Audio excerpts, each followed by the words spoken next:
सभी डीएलएड साथियों को नमस्कार। आप सभी का स्वागत है मेरे चैनल पर।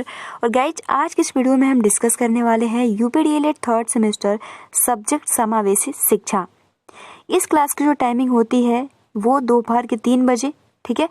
और यानी सोमवार, मंगलवार, बुधवार 3 दिन इसकी क्लासेस चलती है। उसके बाद नेक्स्ट क्लास जो आएगी वो शाम के 5 बजे जो कि साइंस की रहेगी। और उसके बाद रात के 9 बजे मैथ और 10 बजे टेस्ट होता है।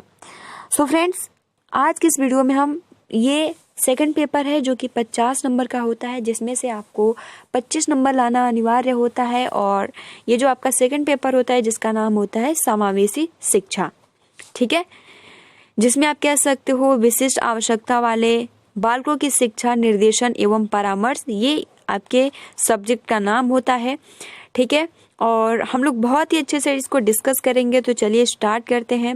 आप सभी वीडियो को लाइक कर दीजिए और अपने फ्रेंड्स मित्रों को भी शेयर कर दीजिए। और अगर आपने इसके पहले वाली क्लास यानी फर्स्ट पेपर की क्लास नहीं देखी है तो आप सभी को कमेंट्स बॉक्स में जितने भी सब्जेक्ट हैं उनका प्लेलिस्ट मिल जाएगा, आप वहाँ से जाकर देख सकते हो। चलिए स्टार्ट करते हैं। सबसे पहले तो आप सभी को क्या क्या इसमें रीड करना है, पढ़ना है। तो यहाँ पर देखिए, सबसे पहले खंड अ और खंड ब 2 में बटा है, जिसमें खंड अ का नाम है समावेशी शिक्षा का अभिप्राय एवं विशिष्ट आवश्यकता वाले बच्चों की शिक्षा, जिसमें हम ये जानेंगे प्रतिभाशाली बच्चे क्या हैं, अधिगम और क्षमता वाले बालक अथवा धीमी गति से सीखने वाले बालक, पिछड़े बालक क्या होते हैं, दोषपूर्ण अंग वाले बालक, वंचित बालक, मंदबुद्धि बालक तथा अस्तर बालक, जटिल बालक, समस्यात्मक बालक, सृजनात्मक बालक, संवेगात्मक रूप से अशांत बच्चे, अस्नाविक बालक। उसके बाद खंड ब में देखिए क्या क्या पढ़ना है। तो समावेशी बच्चों हेतु निर्देशन एवं परामर्श में सहयोग देने वाली विभाग संस्थाएं। तो ये इतने सारे आप सभी के सेकंड पेपर के कुल चैप्टर हैं, ठीक है। तो चलिए स्टार्ट करते हैं, जिसमें लेसन 1 है। यहाँ पर आप देख सकते हो समावेशी शिक्षा का अभिप्राय एवं विशिष्ट आवश्यकता वाले बच्चों की शिक्षा। ये सब कुछ स्टार्ट करने से पहले हम आपसे बेसिक एक क्वेश्चन पूछेंगे जिसका आंसर आप सभी को करना होगा, ठीक है। तो प्रश्न बहुत ही ज्यादा महत्वपूर्ण है यहाँ पर आप सभी को, क्योंकि हमने पहले तो फर्स्ट सेमेस्टर में, आई होप कि आपने इससे रिलेटेड जानकारी ली भी होगी और आप इसका आसानी के साथ आंसर भी कर सकेंगे। यहाँ पे हमारा प्रश्न है कि सामान्य बच्चे जो होते हैं उनका आईक्यू कितना होता है। सिर्फ और सिर्फ बहुत ही ज़्यादा महत्वपूर्ण ये सवाल है, जो सामान्य बच्चे होते हैं उनका आईक्यू लेवल कितना होता है, ठीक है। इसका आंसर आप सभी कमेंट्स बॉक्स में कमेंट्स करके बताइएगा। अभी हम लोग चलिए जानते हैं कि क्योंकि आपके चैप्टर यानी जो आपका सब्जेक्ट है इसका नाम ही है समावेशी शिक्षा, है ना, यही नाम है। तो यहाँ पर सबसे पहले हम यही जानेंगे कि समावेशी शिक्षा का अर्थ क्या होता है, ठीक है। देखिए, इसमें जो महत्वपूर्ण है इसीलिए हमने हेडलाइन कर दिया है ताकि बहुत ही आसानी के साथ, और आप इसका नोट्स भी बना सकते हो।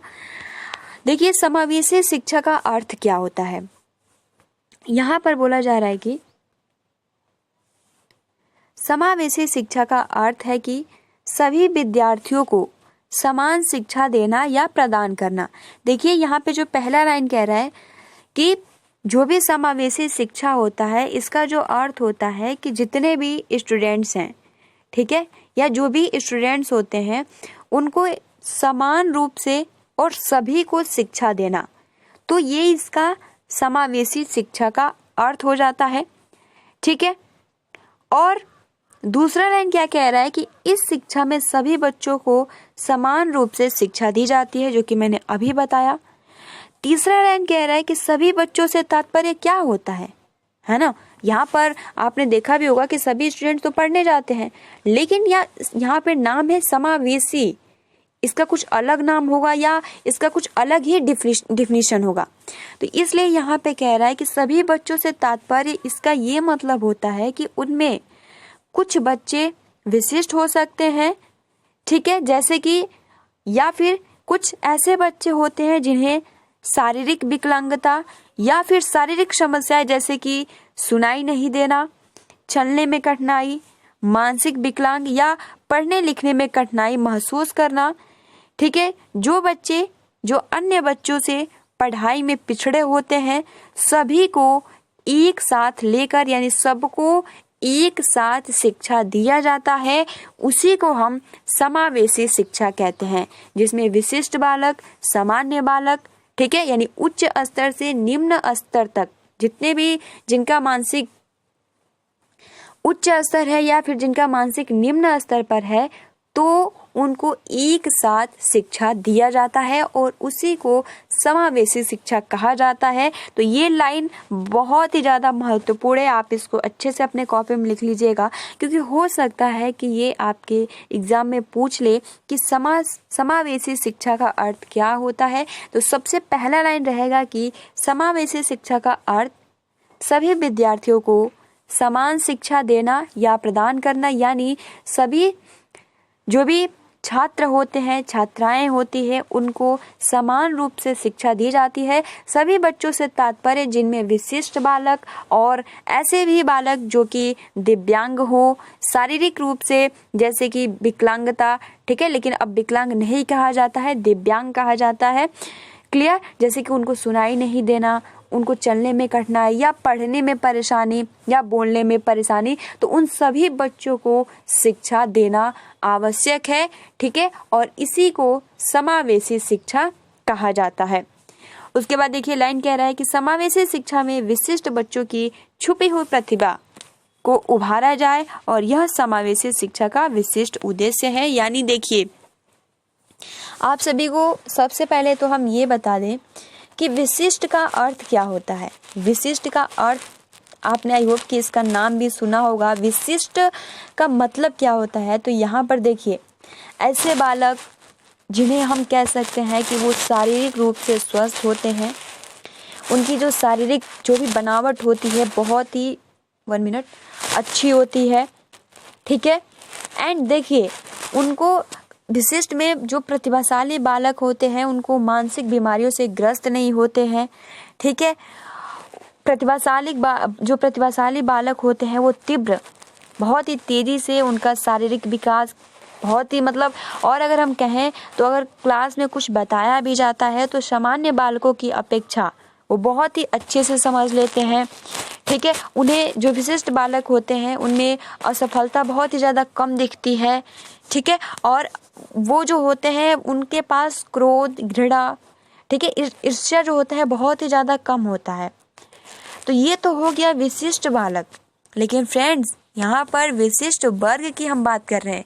विशिष्ट वर्ग में क्या क्या आ जाते हैं? विशिष्ट वर्ग के अंतर्गत कुछ ऐसे भी बालक होते हैं जो कि दिव्यांग हो, जो पिछड़े बालकों की मानसिकता यानी बहुत ही ज़्यादा अन्य बालकों से उनका जो मानसिक स्तर है बहुत ही ज़्यादा कमज़ोर है, ठीक है। तो ये क्या होते हैं? विशिष्ट बालक होते हैं और उन्हीं सभी बालकों को एक साथ लेकर शिक्षा दी जाती है और उसी को हम समावेशी शिक्षा कहते हैं।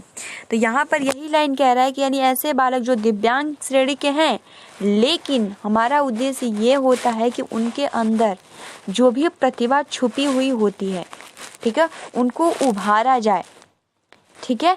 सो फ्रेंड्स, ये बहुत ही ज़्यादा महत्वपूर्ण ये लाइन है, आप इसको अच्छे से याद कर लीजिएगा, ठीक है। अब देखिए यहाँ पर कुछ परिभाषा जो कि एस के दुबे ने समावेशी शिक्षा के बारे में दिया है, और वो परिभाषा क्या है आइए देख लेते हैं। तो समावेशी शिक्षा का तात्पर्य उस शिक्षा से है जो सामान्य स्तर के छात्रों से अधिक मानसिक स्तर एवं निम्न मानसिक स्तर के छात्रों के लिए होती है। इसका स्वरूप छात्रों की योग्यता, क्षमता एवं स्थितियों के अनुरूप होता है। तो फ्रेंड, जैसे कि अभी मैंने आप सभी को बताया कि इसमें समावेशी शिक्षा का तात्पर्य यही हो जाता है जो कि एस के दुबे जी के शब्दों में बोला जा रहा है कि इसमें सामान्य स्तर के छात्र भी होते हैं, इसमें मानसिक स्तर निम्न यानी अधिक मानसिक स्तर, निम्न मानसिक स्तर के सभी बालक होते हैं, ठीक है। इनका जो भी छात्रों की योग्यता एवं क्षमता स्थितियों के अनुरूप किया जाता है या होता है।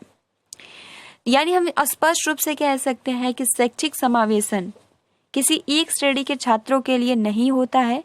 यानी ऐसा नहीं है कि समावेशी शिक्षा उन बच्चों के लिए है जिनमें किसी भी प्रकार की समस्याएं नहीं पाई जाती है, यानी केवल और केवल विशिष्ट बालकों को शिक्षा नहीं दी जाएगी। यहाँ पर उन सभी बालकों को शिक्षा दी जाएगी जो बच्चे जिनको पढ़ने में थोड़ी समस्याएं आ रही है, बोलने में समस्याएं आ रही है, चलने में या लिखने में, या लोगों से किस तरीके से बात किया जाए उसमें बहुत ही ज़्यादा उनको समस्याएं हो रही, तो उन सभी समस्याओं का निदान किया जाए और उनको भी एक साथ शिक्षा दिया जाए। तो इसीलिए कहा जाता है कि उन सभी छात्रों के लिए होता है जिनको उनकी आवश्यकता होती है, यानी उन सभी छात्रों के लिए जो कि शिक्षा उनके लिए बहुत ही ज़्यादा महत्वपूर्ण रखता है और उनको शिक्षा देना बेहद ही जरूरी है। देखिए, श्रीमती R.K. शर्मा के अनुसार समावेशी शिक्षा की परिभाषा इन्होंने क्या दिया है। तो समावेशी शिक्षा से अभिप्राय उन सभी छात्रों को प्रदान की जाने वाली शिक्षा से है जो अपवंचित वर्ग। देखिए, अपवंचित वर्ग क्या होता है, सबसे पहले मैं आप सभी को ये बता दूं। तो देखिए, अपवंचित वर्ग क्या होता है, जैसे कि क्लास होता है, उसमें कुछ ऐसे बालक होते हैं जो सुविधाओं के क्षेत्र में सामान्य बालक से कम होते हैं। यहाँ पर देखिए, हमने जो लाइन बोला ना कि आप जैसे फॉर एग्जांपल आपने पढ़ा होगा जिस टाइम अपने, तो आपने ये देखा होगा कि किसी के पास पैसों की कमी है, ठीक है, या फिर उसके घर में बहुत सारी ऐसी समस्याएं हैं सांस्कृतिक, ये सभी समस्याएं आ जाती है जिनके कारण जो बालक, उसके पास जो भी प्रतिभा होती है लेकिन वो प्रतिभा को आगे नहीं बढ़ा सकता है। क्यों? क्योंकि हो सकता है कि उसके पास निम्न सुविधाएं जैसे कि आर्थिक समस्याएं, सामाजिक समस्याएं, उसके घर में बहुत सारे ऐसे प्रॉब्लम्स होते हैं जिसके कारण वो जो अपनी प्रतिभा होती है वो क्या कर लेता है, दबा लेता है। तो उसी को हम क्या बोलते हैं, अपवंचित। ठीक है, यानी यहाँ पे कहा जा रहा है श्रीमती R.K. शर्मा जी के अनुसार कि समावेशी शिक्षा से अभिप्राय उन सभी छात्रों को प्रदान की जाने वाली शिक्षा से है जो अपवंचित वर्ग जैसे भाषा, धर्म, जाति, क्षेत्र, वर्ण, लिंग तथा शारीरिक एवं मानसिक दक्षता से ग्रसित हैं। इस प्रकार के छात्र प्रतिभाशाली एवं शारीरिक रूप से अक्षम दोनों रूप में हो सकते हैं, यानी उन सभी को शिक्षा बिना किसी भेदभाव के उनको, यानी अगर किसी की आर्थिक स्थिति कमजोर है, जैसे कि आपने सेकंड सेम में पढ़ा भी होगा कि फ्री शिक्षा दी जाएगी, ठीक है, 6 से 14 वर्ष के बालकों के लिए, तो क्या है, यह एक प्रकार का समावेशी शिक्षा ही हुआ, है ना। तो इस तरीके से श्रीमती R.K. शर्मा ने इस पे अपना स्टेटमेंट दिया है। उसके बाद देखिए थर्ड जो लाइन कहता है NCF 2005 के अनुसार, यानी समावेशन की प्रक्रिया में बच्चे को न केवल लोकतंत्र की भागीदारी के लिए सक्षम बनाया जा सकता है बल्कि सीखने एवं विश्वास करने के लिए भी सक्षम बनाया जा सकता है कि लोकतंत्र को बनाए रखने के लिए दूसरों के साथ रिश्ता बनाना, अंतःक्रिया करना भी समान रूप से महत्वपूर्ण है। तो फ्रेंड्स, अभी तक हमने केवल और केवल यही जाना है कि समावेशी शिक्षा का अर्थ, इसकी परिभाषा क्या होता है, जो कि आप सभी को बहुत ही आसानी के साथ समझ में आ गया होगा। समावेशी शिक्षा का अर्थ यही हो जाता है कि सभी विद्यार्थियों को समान शिक्षा देना, यानी सभी बच्चों को समान रूप से शिक्षा दी जाती है। सामान्य बच्चों में जैसे कि विशिष्ट बालक, दिव्यांग श्रेणी के बालक, जो आर्थिक स्थिति से कमजोर है, जो अपवंचित वर्ग के हैं, उन सभी को शिक्षा, यानी अगर हम कहें SK दुबे जी के अनुसार, उन्होंने जो अपना स्टेटमेंट दिया था कि समावेशी शिक्षा का तात्पर्य उस शिक्षा से है जो सामान्य स्तर के छात्रों से अधिक मानसिक स्तर एवं निम्न मानसिक स्तर के छात्रों के लिए होता है और इनका स्वरूप छात्रों की योग्यता, क्षमता एवं स्थितियों के अनुरूप होता है। ठीक है, उसके बाद देखिए स्मिथ और पावेल ने तथा पैटर्न के अनुसार समावेशी शिक्षा की परिभाषा क्या है। तो समावेशी शिक्षा एक ऐसी शैक्षिक व्यवस्था है एवं अभ्यास से संबंधित है जो सभी बालकों को समान रूप में शैक्षिक एवं सामाजिक अवसर प्रदान करने के लिए स्वतः प्रयास करती है। तो कौन प्रयास करती है? तो समावेशी शिक्षा।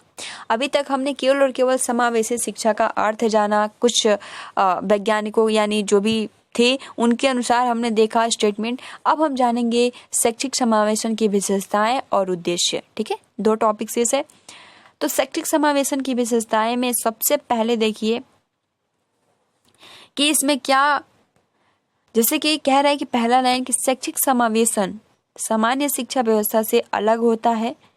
ठीक है, इनकी संरचना सामान्य से पृथक होती है। अब सामान्य से पृथक क्यों होती है? क्योंकि इनमें सभी बालकों का समावेशन होता है, यानी जो विशिष्ट होते हैं या जो आर्थिक स्थिति से या फिर जो दिव्यांग श्रेणी से हैं, जो जिनका शारीरिक रूप से कोई जैसे बोलने में, चलने में जो भी समस्याएं हैं, उन सभी को एक साथ रख के पढ़ाया जाता है। तो इसलिए ये सामान्य, ठीक है, सामान्य शिक्षा व्यवस्था से क्या होता है? समावेशी शिक्षा अलग होता है। शैक्षिक समावेशन प्रतिभाशाली एवं शारीरिक और क्षमता से युक्त छात्रों के लिए होता है, यानी इसमें विशिष्ट बालक भी होते हैं और इसमें अविशिष्ट बालक भी, यानी विशिष्ट वर्ग जैसे कि अंतर्गत जैसे दिव्यांगता के श्रेणी वाले बच्चे भी होते हैं। तीसरा लाइन कहता है कि शैक्षिक समावेशन की व्यवस्था में छात्रों की योग्यता एवं मानसिक स्तर का विशेष रूप से ध्यान रखा जाता है। यह लाइन बहुत ही ज्यादा महत्वपूर्ण है गाइज।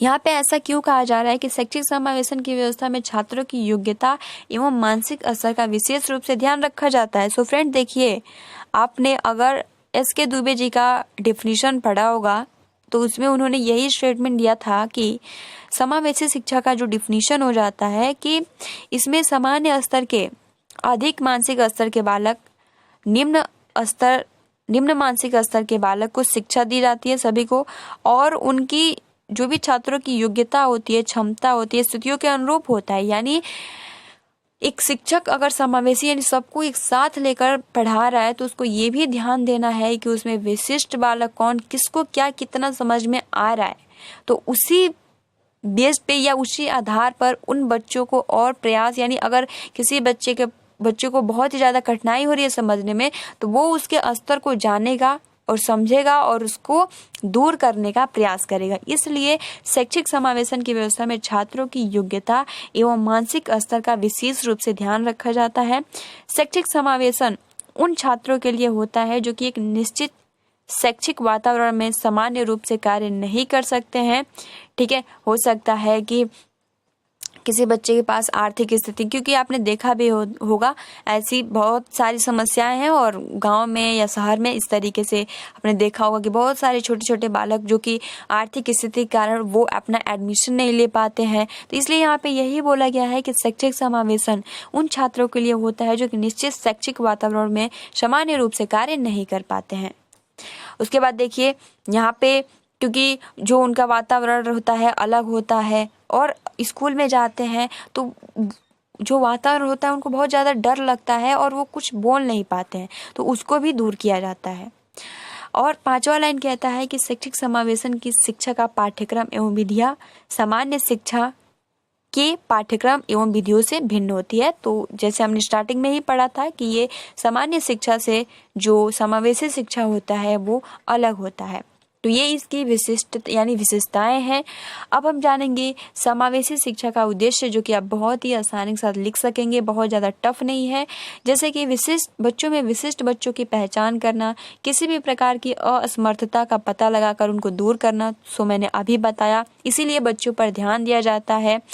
विशिष्ट बच्चों की आत्मनिर्भर बनाकर, यानी जो बच्चे ऐसे हैं जो प्रतिभाशाली है उनको आत्मनिर्भर बनाना, ठीक है, उनको मार्गदर्शक करना और लोकतांत्रिक मूल्यों को, उद्देश्यों को प्राप्त करना, ठीक है, यानी जो भी जनशक्ति है उसके उद्देश्य के बारे में जानकारी होना, जागरूकता की भावना का विकास करना, और समावेशी शिक्षा में यह सुनिश्चित करना होता है कि कोई भी बच्चा शिक्षा के अधिकार से वंचित न रहे। उसके बाद छठा कह रहा है कि समावेशी शिक्षा से यह सुनिश्चित करना होगा कि कोई भी बच्चा, चाहे वो शारीरिक अपंगता से ग्रस्त हो अथवा किसी अन्य विकार से ग्रस्त हो, उसको शिक्षा के समान अधिकार से वंचित नहीं किया जा सकता है। उन्हें आंगनबाड़ी और स्कूली शिक्षा से किसी भी प्रकार से रोका नहीं जाएगा। सो फ्रेंड्स, ये समावेशी शिक्षा के उद्देश्य होते हैं। तो लास्ट में हम आप सभी को जल्दी से बता देते हैं। हमने 3 प्रश्न डिस्कस किया, जिसमें पहला प्रश्न था समावेशी शिक्षा का अर्थ क्या होता है, दूसरा समावेशी शिक्षा की विशेषताएं क्या है, तीसरा समावेशी शिक्षा का उद्देश्य क्या होता है। अब तीनों का मैं आंसर फटाफट बता देती हूँ। सो फ्रेंड्स, समावेशी शिक्षा का जो अर्थ हो जाता है कि समावेशी शिक्षा जो कि सभी विद्यार्थियों को समान शिक्षा प्रदान करना, यानी सभी छात्रों या छात्राओं को जो शिक्षा होती है वो समान रूप से दी जाती है, जिनमें सभी बच्चे, जिसमें विशिष्ट वर्ग के और ऐसे बालक भी आ जाते हैं जो शारीरिक अपंगता या दिव्यांगता ऐसे बालक जो आर्थिक रूप से कमजोर हैं उन सभी को शामिल किया जाता है और सभी को एक साथ शिक्षा दिया जाता है। उसके बाद से हमने डिस्कस किया था कि समावेशी की जो शैक्षिक समावेशन की क्या विशेषताएं हैं। सो फ्रेंड्स, यहाँ पर शैक्षिक समावेशन की जो हमने विशेषताएं देखा, जिसमें हमने ये जाना कि जो भी हमारा शैक्षिक समावेशन की व्यवस्था होती है वो सामान्य शिक्षा व्यवस्था से डिफरेंट होता है। डिफरेंट क्यों होता है ये भी हमने जाना, क्योंकि इनमें दोनों टाइप के सभी प्रकार के बालक होते हैं, ठीक है, सामान्य और विशिष्ट। उसके बाद हमने ये भी जाना कि इसमें शैक्षिक समावेशन यानी प्रतिभाशाली और शारीरिक और क्षमता से युक्त छात्रों के लिए होता है, जो कि आप सभी को पहले ही हमने बताया। और इसमें यह भी ध्यान रखा जाता है कि जो भी छात्रों की योग्यता, मानसिक स्तर का पता लगाया जाता है, उस पर ध्यान रखा जाता है, ठीक है। तो ये क्या है, शैक्षिक समावेशन की विशेषताएं हैं और शैक्षिक जो समावेशी शिक्षा के उद्देश्य हो जाते हैं। फटाफट आप इसको याद कर लीजिएगा। जैसे कि अभी आप देख सकते हो कि जो विशिष्ट बच्चे होते हैं उनको आत्मनिर्भर बनाना, जागरूकता की भावना का विकास करना, ठीक है, बच्चों में विशिष्ट बच्चों की पहचान कर किसी भी प्रकार की असमर्थता का पता लगाकर उनको दूर करना। सो फ्रेंड्स, आई होप कि आपको ये 3 प्रश्न बहुत ही आसानी के साथ क्लियर हो गए होंगे और आप नोट्स भी बना सकते हो, ठीक है। देखिए, जो महत्वपूर्ण लाइन है उसका हमने हेडलाइन कर लिया है। सो फ्रेंड्स, आज के लिए इतना ही। वीडियो को लाइक कर दीजिए और अपने फ्रेंड्स मित्रों को भी शेयर कर दीजिए। Thanks for watching, take care and best of luck.